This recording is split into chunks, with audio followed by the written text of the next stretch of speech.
Hi friends, welcome to మన Bommarillu. Upcoming రివ్యూలోకి వెళ్ళిపోదాం. భూమిని కృష్ణప్రసాద్ రిక్వెస్ట్ చేస్తూ ఉంటారు.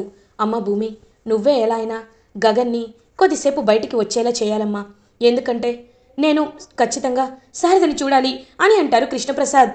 సరే మావయ్య, మీకోసం నేను రిస్క్ చేస్తాను అని జ్యూస్ తీసుకువెళ్తుంది భూమి గగన్ కోసం. ఇంకా అలా చూస్తూ ఉంటాడు గగన్. ఏంటిది అని అడుగుతాడు. బావా, నువ్వు అసలు ఏమీ తినలేదు, కనీసం ఈ జ్యూస్ అయినా తాగు బావా అని అంటుంది. నాకేమీ వద్దు అని అంటాడు గగన్. అది కాదు బావా, కొంచెం తీసుకో అని చెప్పి దగ్గరికి వెళ్ళి కావాలనే గగన్ షర్ట్పై ఇంకలా జ్యూస్ ఒలిగేలా చేస్తుంది భూమి.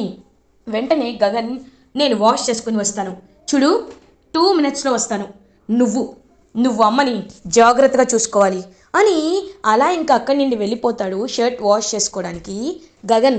అప్పుడే ఇంకా భూమి కూడా చూస్తూ ఉంటుంది. మావయ్య మావయ్య రండి అని అంటుంది. వెంటనే కృష్ణప్రసాద్ లోపలికి వెళ్తాడు. భూమి వైపు చూస్తాడు. భూమికి నమస్కరించబోతూ థ్యాంక్స్ అమ్మా అని అంటారు. అయ్యో మావయ్య, మీరు పెద్దవారు, మీరు నాకు నమస్కారం చేయడం ఏంటి, నేను వెళ్తున్నాను అని చెప్పి ఇంకలా తనైతే బయటికి వెళ్తుంది భూమి. ఇంకలా శారదని చూస్తూ ఉంటాడు కృష్ణప్రసాద్. శారదా, నువ్వు చీమకు కూడా హాని తలపెట్టని మనిషివి, అలాంటిది నువ్వు నువ్వు ఇలా ఈ పరిస్థితుల్లో స్పృహ లేకుండా పడి ఉండడం చూస్తుంటే నాకు చాలా చాలా బాధగా ఉంది శారదా. నీ విషయంలో ఏమనాలో కూడా ఏం మాట్లాడాలో కూడా నాకు అర్థం కావటం లేదు శారదా అని ఇంకా చాలా అంటే చాలా బాధపడుతూ ఉంటాడనమాట కృష్ణప్రసాద్. నిన్ను బాగా చూసుకోలేకపోయాను, కనీసం నా రక్తాన్నైనా నీకు తిలకంగా దిద్ది ఖచ్చితంగా నువ్వు బాగు ఉండాలని, నువ్వు మళ్ళీ కోలుకోవాలని ప్రార్థిస్తాను అని ఇంకలా తన బొటని వేలు అని చేసి ఇంకా బొట్టు పెడతాడనమాట తన రక్తంతో కృష్ణప్రసాద్. అప్పుడే కరెక్ట్గా గగన్ అలా షర్ట్ వాష్ చేసుకొని వస్తుంటే చెర్రీ కనబడతాడు, భూమి కనబడుతుంది. ఏంటి అమ్మ దగ్గర ఉండమంటే మీరిద్దరూ బయట ఉన్నారు, లోపల ఎవరైనా ఉన్నారా అని అడుగుతాడు గగన్. బావా అంటే అది కాదు బావా అని అంటుంది. తప్పుకో అని చెప్పి అలా లోపలికి వెళ్ళి చూసేసరికి అక్కడ కృష్ణప్రసాద్ కనబడతాడు. ఒక్కసారిగా గగన్ కృష్ణప్రసాద్ వైపు చూస్తూ ఉంటాడు. అదన్నమాట విషయం, అంటే నీకు నాపై ప్రేమ ఎక్కువైపోయి నా కోసం జ్యూస్ తీసుకురాలేదు, మీ మావయ్యని ఇక్కడికి తెప్పించడానికే నా దగ్గరికి జ్యూస్ తీసుకొచ్చావు, అంతేనా అని అంటాడు గగన్. రే గగన్, భూమిని అపార్థం చేసుకోవద్దురా అని అంటారు కృష్ణప్రసాద్. Shut up, just shut up. ఏంటి ఏంటి వచ్చి 4 దొంగ కన్నీళ్ళు కారుస్తున్నావు? ఎవరు చూడాలని, ఎవరి సింపతి గెయిన్ చేయాలని, ఎవరిని మళ్ళీ ముంచాలని బాధేస్తుందా నీకు? మా అమ్మని పరిస్థితిలో చూస్తుంటే నువ్వు బాధపడుతున్నావా? అలాంటప్పుడు ఎందుకయ్యా, ఎందుకు 25 ఏళ్ల క్రితం మమ్మల్ని వదిలేసావు? నడి రోడ్డు మీద మమ్మల్ని ఎందుకు వదిలేసావు?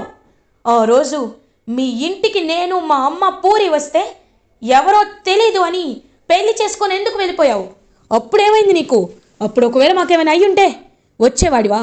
కాదు కదా, అలాంటప్పుడు ఇప్పుడెందుకు వచ్చావు అని అడుగుతాడు గగన్. ఇంకా ఒక్కసారిగా కృష్ణప్రసాద్ దగ్గర మాటలు ఉండవు. అది కాదు బావా, ఆ రోజు మావయ్య అని అంటుంది భూమి. ఈ విషయంలో నువ్వు మాట్లాడద్దు, నీకు మాట్లాడే అర్హత లేదు, ఈ సమాధానం ఆయనే చెప్పాలి. చెప్పండి మిస్టర్ కృష్ణప్రసాద్, ఇప్పుడే మీకు ప్రేమ పొంగుకొచ్చేస్తుందే, మరి 25 ఏళ్ళు మేము బయట బ్రతికినప్పుడు మీకేమైందా ప్రేమ, ఏమైందా పౌరుషం? ఇంకొకసారి మా అమ్మని కలవడానికి రావద్దు, వస్తే నేను ఊరుకోను, మర్యాదగా చెప్తున్నాను, బయటికి వెళ్ళండి అని ఇంకలా కృష్ణప్రసాద్ని పంపించేస్తాడు గగన్. ఇంకలా గగన్ శారద చేపట్టుకొని కూర్చునేసరికి కృష్ణప్రసాద్ అయితే అలా ఇంకా బయటికి వెళ్ళిపోతాడు.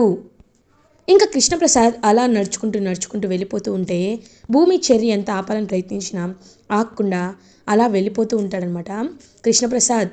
ఇది ఇలా ఉండగా మార్నింగ్ అవుతుంది. అపూర్వ అటు ఇటు తిరుగుతూ ఏమీ చేయలేక, నేను వేసిన ప్రతి ప్లాన్ ఫ్లాప్ అవుతుంది, మరి ఇప్పుడు నేనేం చేయాలి అని ఆలోచిస్తూ ఉంటే అప్పుడే కరెక్ట్గా గోరింటాకు అక్కడికి వస్తుంది. ఏంటి పిన్ని, నన్ను వెక్కిరించడానికి వచ్చావా అని అడుగుతుంది. లేదమ్మాయి, నీ బాధ ఏంటో తెలుసుకుందామని వచ్చాను అని అంటారు. పిన్ని, నేను వెళ్ళిన ప్లాన్ ఫ్లాప్ అయింది పిన్ని అని అంటుంది. అవునా, అవుతుందని నాకు తెలుసులే అని మనసులో అనుకుంటుంది గోరింటాకు. ఏంటి అని అంటుంది. ఏం లేదమ్మాయి, ప్లాను ఫ్లాప్ అయింది అంటున్నావు కదా, మరి ఏం చేద్దాం అనుకుంటున్నావు అని అంటారు. శారదా, ఆ కెమెరా ఎక్కడ పెట్టి చచ్చిందో తెలీదు, ఆ కెమెరా ఎక్కడుందో తెలీదు, అది బ్రతికితే నిజం చెప్పేస్తుందేమో తెలీదు, ఇప్పుడు ఏం చేయాలి పిన్ని అని అడుగుతుంది. అమ్మాయి, నేను చెప్తున్నాను కదా, ఆ శారద ఒక్కసారి బయటకు వచ్చిందంటే ఇంక నీ చాప్టర్ క్లోజ్ అయిపోయినట్టే. ఇంక నిన్ను ఆపే శక్తి ఎవరుంటారు, ఆ శారద తప్ప అని అనేసరికి ఇన్స్పెక్టర్ సూర్య అలా నడుచుకుంటూ వస్తాడు. ఇంకా ఇన్స్పెక్టర్ సూర్యని చూస్తుంది అపూర్వ. ఎవరు మీరు అని అడుగుతుంది. నా పేరు సూర్య, నేను శోభాచంద్ర గారి హత్య కేసుని డీల్ చేస్తున్న స్పెషల్ ఆఫీసర్ అని చెప్పగానే అపూర్వ చేతులు కాళ్ళు వణికిపోతూ ఉంటాయి. అప్పుడే కరెక్ట్గా శరత్ చంద్ర, కృష్ణప్రసాద్ అందరూ ఇంకలా బయటికి వస్తారు. నమస్కారం సూర్య, కూర్చో అని అంటారు. సార్, ఒక ఇంపార్టెంట్ క్లూని ఒకసారి ఫైల్ చూడండి. మా అన్నయ్య ఇన్స్పెక్టర్ వలి చనిపోయిన దగ్గర ఫింగర్ ప్రింట్స్ దొరికాయి. ఈ ఫింగర్ ప్రింట్స్ ఒక క్రిమినల్తో మ్యాచ్ అయ్యాయి. ఆ క్రిమినల్ పేరు రత్నం అని అంటారు ఇన్స్పెక్టర్ సూర్య. ఒక్కసారిగా అపూర్వ గజ గజ వణుకుతూ ఉంటుంది. ఈ పని మనిషి రత్నం పేరు వినగానే ఇంకెక్కడ దొరికిపోతానో అని కంగారు పడిపోతూ ఉంటుంది. ఏమిటి, రత్నమా అని అంటాడు శరత్చంద్ర. అవును సార్, మీకు తెలిసిన వాళ్ళు ఎవరైనా ఉన్నారా అని అడుగుతారు. లేదు, నేను ఆ పేరు వినలేదు అని అంటారు శరత్చంద్ర. సార్, కానీ ఒకటి మాత్రం నిజం, ఆ పని మనిషి రత్నం ఎక్కడుందో తెలీదు, ఆ రత్నం ఎక్కడుందో తెలీదు. తన్ని ఖచ్చితంగా పట్టుకుంటాను. ఈ ఫొటోస్ చూడండి, తనే ఈవిడ. ఈ క్రిమినల్ గురించి పోలీస్ స్టేషన్ అంతా పెట్టాను.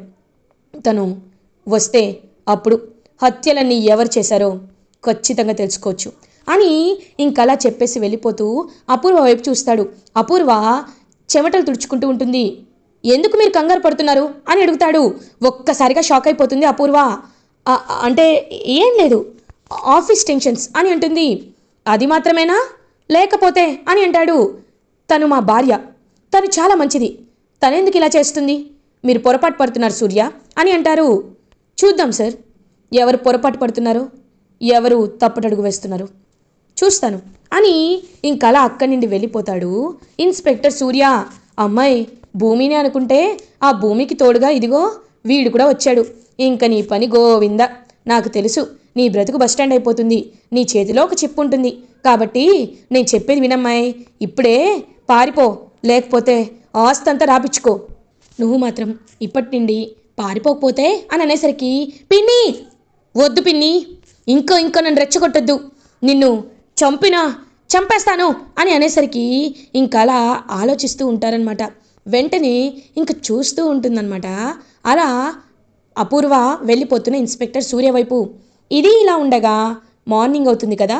సో అలా భూమి, గగన్ డాక్టర్ దగ్గరికి వెళ్తారు. తనకి ప్రాణాపాయం లేదు, షీఈ్ అవుట్ ఆఫ్ డేంజర్. కాకపోతే తను కోమాలోకి వెళ్ళారు. తన సబ్కాన్షియస్ మైండ్ చాలా షాక్తో కూడింది. తను షాక్లోకి వెళ్ళే ముందు ఏదో పెద్ద ఇన్సిడెంటే చూశారు. అందుకే ఆవిడకి హార్ట్లో ఉన్న బుల్లెట్ అనేది మేము తీసేసినా సరే ఆవిడ బ్రెయిన్కి అది ఎఫెక్ట్ అయింది. ఆ నర్వ్స్ అనేవి బ్రెయిన్కి కనెక్ట్ అయ్యి ఆవిడ ఇప్పుడు కోమాలోకి వెళ్ళింది. ఎప్పుడు బయటికి వస్తుందో తెలీదు. మీరు ఆవిడ్ని చాలా జాగ్రత్తగా చూసుకోవాలి, డిశ్చార్జ్ చేస్తున్నాం అని అలా ఇంకా గగన్ అండ్ భూమి ఇద్దరు డిశ్చార్జ్ చేసి తీసుకువెళ్తూ ఉంటారు. అప్పుడే కరెక్ట్గా శారద కళ్ళు తెరుస్తుంది. ఒక్కసారిగా షాక్ అయిపోతారు భూమి, గగన్. డాక్టర్ డాక్టర్, మా అమ్మ కళ్ళు తెరిచింది అని అంటాడు గగన్. వాట్ అని వెంటనే వెళ్ళి చూసేసరికి అలా ఇంకా కళ్ళు తెరిచి చూస్తూ ఉంటుంది శారద. మేడం మాట్లాడండి అని అనేసరికి ఏమీ మాట్లాడలేకపోతూ ఉంటుందన్నమాట. వెంటనే శారద ఇంకా నోట్లో నుండి మాట రాదు. ఇది చాలా రేర్ సర్కమ్స్టాన్సెస్. ఆవిడకి స్పృహ ఉంటుంది కానీ ఆవిడ మాట్లాడలేరు. ఇప్పుడు ఇది చాలా క్రిటికల్ కండిషన్. ఆవిడ మీరు చెప్పేది వింటుంది కానీ ఆవిడకి మాటలు రావడం అంటే అది ఎప్పుడు వస్తుందో చెప్పలేం. మేము ఇచ్చిన మెడికేషన్ని వాడండి అని ఇంకలా తనైతే మొత్తం ప్యారలైజ్ అయిపోయి ఇంకా కేవలం తను చూడగలుగుతుంది, వినగలుగుతుంది కానీ మాట్లాడలేదు శారద. ఇంకలా పాపం ఇంటికి తీసుకువెళ్తారు భూమి, గగన్ శారదని. ఇంకా పాపం గగన్ శారదని దగ్గరుండి చూసుకుంటూ ఉంటే భూమి అలా ఇంకా శారదకి ట్యాబ్లెట్స్ ఇస్తూ, మెడిసిన్స్ వేస్తూ, జ్యూస్ తీసుకొచ్చి తాగిస్తూ ఉంటే కళ్ళ నుండి కన్నీళ్ళు వస్తూ ఉంటాయి శారదకి. నేను చూడగలను, వినగలను కానీ మాట బయటికి రావటం లేదు. అమ్మా భూమి, నీకు ఎలా చెప్పాలో కూడా నాకు అర్థం కావట్లేదమ్మా అని కన్నీళ్ళు పెట్టుకుంటుంటే పాపం భూమి కన్నీళ్ళు తుడిచి, అత్తయ్య మీరు నాకేదో చెప్పాలనుకున్నారు, అదేంటో నేను తెలుసుకోవాలనుకున్నా, తెలుసుకోలేకపోతున్నాను అత్తయ్య, నన్ను క్షమించండి అని అనేసరికి ఇంకా ఒక్కసారిగా షాక్ అయిపోతుందన్నమాట భూమి.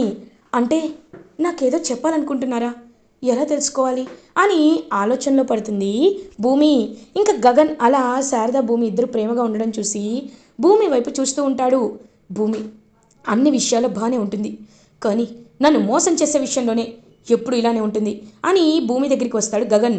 చూడు భూమి, నీకు ఇచ్చిన టైంలో 5 రోజులు అయిపోయింది, కాబట్టి నీకు ఇంకా 25 రోజులు మాత్రమే మిగిలింది. ఈ 25 రోజుల్లో నువ్వు ఎలా అయినా నిజాన్ని చెప్పాలి, తీసుకురావాలి. అప్పుడే నేను నిన్ను భార్యగా ఒప్పుకుంటాను అని ఇంకా అడిగేసరికి ఒక్కసారిగా భూమి కన్నీళ్ళు తుడుచుకుంటూ, వెళ్తాను బావా, ఖచ్చితంగా ఆ దేవుడే మన బంధాన్ని ఒకటి చేశాడు కాబట్టి ఖచ్చితంగా నేను సాక్ష్యాన్ని సంపాదించి తీసుకొస్తాను అని ఇంకలా భూమి అయితే బయలుదేరుతుంది. ఇంకా అలా భూమి బయటికి వస్తుంది. బయటికి వచ్చి ఎలా అయినా నిజం తెలుసుకోవాలి, కానీ ఎలా, నా దగ్గర ఎలాంటి సాక్ష్యం లేదే అని పాపం చాలా బాధపడుతూ ఉంటుంది భూమి. కరెక్ట్గా అప్పుడే అపూర్వ పని మనిషి రత్నాన్ని కలవడం చూస్తుంది భూమి. ఇంకా దూరం నుండి చూసేసరికి వాళ్ళిద్దరూ మాట్లాడుకుంటూ ఉంటారు. వెంటనే అలా ఇంకా వెళ్తుందనమాట భూమి. వెళ్ళి దొంగతనంగా వాళ్ళ మాటల్ని రికార్డ్ చేస్తూ ఉంటుంది. హే రత్నం, ఇన్స్పెక్టర్ ఇంటికి వచ్చాడు, నీ గురించే వెతుకుతున్నాడంట, ప్రతి పోలీస్ స్టేషన్లో నీ పోస్టరే అంటించాడంట, కాబట్టి నువ్వు జాగ్రత్తగా ఉండాలి, అర్థమైందా అని అంటుంది అపూర్వ. అమ్మా మీరేం భయపడకండమ్మా, మీ గురించి నేను బయట చెప్పను అని అంటుంది రత్నం. హే నువ్వు బయట చెప్పవని నాకు తెలిసే, ఎందుకంటే నిన్ను బెయిల్పై తీసుకొచ్చింది నేనే కదా, నువ్వు బయటకు చెప్పవు. కానీ ఒకవేళ వాడే కనుక్కుంటే ఇద్దరం విరకాటంలో పడతాం. ఒక్కసారి ఆ వీడియో గురించి బావకు తెలిసిందంటే నా కల నిజమైపోతుంది, కాబట్టి నేను చెప్పినట్టు నువ్వు మాస్క్ పెట్టుకొని తిరుగు, అది కాకుండా ఎక్కడా నీ ఫేస్ని దాచిపెట్టుకునే ఉండు, అర్థమైందా అని ఇంకా వెనక్కి తిరిగి చూసేసరికి అక్కడ భూమి కనబడుతుంది. ఒక్కసారిగా షాక్ అయిపోతుందన్నమాట. ఇంకా వెంటనే భూమి అపూర్వ చూసి భూమి అని అంటుంది. అవును భూమినే, అంటే శారద అత్తయ్యని చంపించడానికి ప్రయత్నించింది నువ్వా అని అంటుంది అపూర్వతో భూమి. ఇంకా వెంటనే రత్నం పారిపోబోతుంటే నువ్వెక్కడికి వెళ్తావే అని రత్నం చెయ్యి గట్టిగా పట్టుకుంటుంది భూమి. ఇంకా అపూర్వ హే భూమి, దాన్ని వదిలేయ్ అని అంటుంది. ఎందుకు వదలాలి, నేను వదలను, ఇప్పుడే బావకి ఫోన్ చేసి రమ్మని పిలుస్తాను, నీ బండారాన్ని బయట పెడతాను అని అలా ఇంకా భూమి ఫోన్ చేయబోతుంటే భూమి ఫోన్ని లాగేసుకోవడానికి ట్రై చేస్తూ ఉంటుంది అపూర్వ. ఇంకలా భూమి అపూర్వ గట్టిగా రత్నం చేపట్టుకొని ఇంకలా రత్నాన్ని బరబర ఈడ్చుకుంటూ వస్తూ ఉంటుంది భూమి. కరెక్ట్గా అదే టైంకి ఇంకా గగన్ అయితే ఒక ఆఫీస్ పనిపై బయటికి వస్తాడు. అలా ఇంకా భూమి అలా అపూర్వ తన్ని చంపేయాలని చూడడం చూసి ఒక్కసారిగా షాక్ అయిపోతాడు గగన్. హే అపూర్వ అని చెప్పి ఇంకా వెంటనే గగన్ అయితే వెళ్ళి అలా భూమిని రక్షిస్తాడు. బావా ఇదిగో బావా రత్నం, ఇదే ఆ అత్తయ్యపై అటాక్ చేసింది బావా, కావాలంటే చూడు, నిన్న ఆ నర్స్ని నేను పట్టుకున్నాను కదా, ఆ టాటూ ఈ టాటూ ఒకటే బావా, ఇదంతా ఈ అపూర్వ కుట్ర అని అనేసరికి ఒక్కసారిగా షాక్ అయిపోతుందన్నమాట. ఇంకా వెంటనే గగన్, అంటే మా అమ్మని చంపడానికి కారణం నువ్వా అని ఇంకా పని మనిషి రత్నం చేయి గట్టిగా పట్టుకొని నీలాంటి వాళ్ళు ఉండాల్సింది పోలీస్ స్టేషన్లో. ఏ అపూర్వ, నువ్వెక్కడికి వెళ్తున్నావు, మా అమ్మని చంపాలని ఎందుకు అనుకున్నావు అని గట్టిగా అడుగుతాడు గగన్. అపూర్వ రత్నం ఇద్దరు ఒకరినొకరు చూసుకుంటారు. అంటే చెప్పరన్నమాట, నీ పని ఇలా కాదు అని చెప్పి అపూర్వ చేయి పట్టుకొని డైరెక్ట్గా పోలీస్ స్టేషన్కి తీసుకువెళ్తారు గగన్ అండ్ భూమి. ఇంకలా ఇన్స్పెక్టర్ సూర్య ముందు పడేస్తారు. ఇన్స్పెక్టర్ కంప్లైంట్ రాసుకోండి, మా అమ్మని చంపాలనుకుంది ఇదిగో ఈవిడ, దీన్ని ప్రేరేపించింది ఇదిగో ఈ అపూర్వ ఈ రత్నం ఇద్దరు కలిసి మా అమ్మపై అటాక్ చేశారు. హాస్పిటల్లో కూడా సీసీటీవీ ఫుటేజ్ ఉంది, కావాలంటే చెక్ చేసుకోండి. వీళ్ళిద్దరిని కంప్లైంట్ పెట్టాను కాబట్టి ఎఫ్ఐఆర్ ఫైల్ చేసి తగిన యాక్షన్ తీసుకోండి, కారణం తెలిసేంత వరకు తనని ఏం చేసినా తప్పులేదు అని అంటాడు గగన్. ఏంటి మర్డర్ అటాకా? ఖచ్చితంగా ఇది దేనికో లింక్లా అనిపిస్తుంది, ఇప్పుడే వీళ్ళిద్దరిని సెల్లో వేస్తాను అని ఇన్స్పెక్టర్ సూర్య అపూర్వ అండ్ పని మనిషి రత్నంని ఇంకా జైల్లో పెడతాడు. అపూర్వ, ఇదేంటి ఈ గగన్కి ఇలా దొరికిపోయాను, ఇప్పుడు నేను బయటికి ఎలా రావాలి, బావకు ఫోన్ చేద్దామన్నా ఏం చెప్పాలి, శారదను ఎందుకు చంపడానికి ప్రయత్నించావంటే ఏం చెప్పాలి, నేను ఇలా జైల్లోనే ఉండాలా అని ఇంకా వెంటనే అలా ఆలోచిస్తూ ఉంటుంది అపూర్వ. ఇంకా విషయం తెలుసుకుంటాడు శరత్చంద్ర. అపూర్వ జైల్లో ఉందా, ఎందుకు అని పరుగు పరుగున పోలీస్ స్టేషన్కి వస్తాడనమాట శరత్చంద్ర. ఇన్స్పెక్టర్ సూర్య చూస్తూ ఉంటాడు. సార్, మీకు ఒక ముఖ్యమైన విషయం చెప్పాలి, కాల్ చేద్దాం అనుకున్నాను కానీ మీరే వచ్చేశారు. చూడండి, పని మనిషి రత్నం, ఒక రత్నం అని చెప్పాం కదా, ఆవిడ ఇదిగో ఈవిడే, ఈ క్రిమినలే, కావాలంటే ఫోటో చూడండి అనేసరికి ఒక్కసారిగా శరత్చంద్ర షాక్ అయిపోతాడు. అంటే నా శోభ చావు వెనుక ఉండడానికి కారణం మీరేనా అని చెప్పి ఇంకా ఒక్కసారిగా రత్నం గొంతు పట్టుకుంటాడు శరత్చంద్ర. ఎందుకు ఎందుకు ఆ ఇన్స్పెక్టర్ని చంపావు, ఇన్స్పెక్టర్కి నిజం తెలిస్తే ఎందుకు చంపావు అని గట్టిగా అడిగేసరికి రత్నం ఏమీ మాట్లాడకుండా ఉంటుంది. సార్, మీకు ఇంకొక షాకింగ్ విషయం చెప్తాను. మీ భార్య అపూర్వ గారు ఈ రత్నాన్ని బెయిల్తో బయటికి తీసుకొచ్చారు, కావాలంటే ఈ వీడియో చూడండి అని భూమి రికార్డ్ చేసిన వీడియో చూపించగానే ఒక్కసారిగా షాక్ అయిపోతాడు శరత్చంద్ర. ఎందుకు అలా చేసావు అపూర్వ, ఎందుకు అని అడిగేసరికి ఇంకా అలా నిజం తెలుసుకుంటాడు అనమాట సూర్య. సార్, నా గెస్ ప్రకారం మీ శోభాచంద్రన్ చంపింది ఈ అపూర్వ గారే. దానికి సంబంధించిన ఎవిడెన్స్ ఇంకా దొరకలేదు. కానీ ఒకటి సార్, శారదా గారిని అటెంప్ట్ టు మర్డర్ కేసు కింద ఆవిడ అరెస్ట్ అయ్యారు. మీకు నచ్చితే ఆమెను బయటికి తీసుకువెళ్ళచ్చు బెయిల్పై, కానీ ఇప్పుడు రాదు, 3 days తర్వాత వస్తుంది. లేకపోతే కేసు ఇన్వెస్టిగేట్ అయ్యేంత వరకు తను జైల్లోనే ఉంటుంది అని చెప్పేసరికి ఇంకా అలా శరత్చంద్ర, అపూర్వ ఇలా చేస్తుందంటే నేను నమ్మలేకపోతున్నాను, కానీ వస్తా అపూర్వ, నేను బెయిల్తోనే వస్తా అని అలా వెళ్ళిపోయేసరికి ఇంకా 3 రోజులు జైల్లో కూర్చోవాలని ఏడుస్తూ ఉంటుంది అపూర్వ. భూమి, గగన్ అలా ఇంకా శారద దగ్గరికి వెళ్ళి జరిగిందంతా చెప్తారు. శారద చాలా హ్యాపీగా ఫీల్ అవుతుంది. ఇలా ఎపిసోడ్ ఎండ్ అవుతుంది.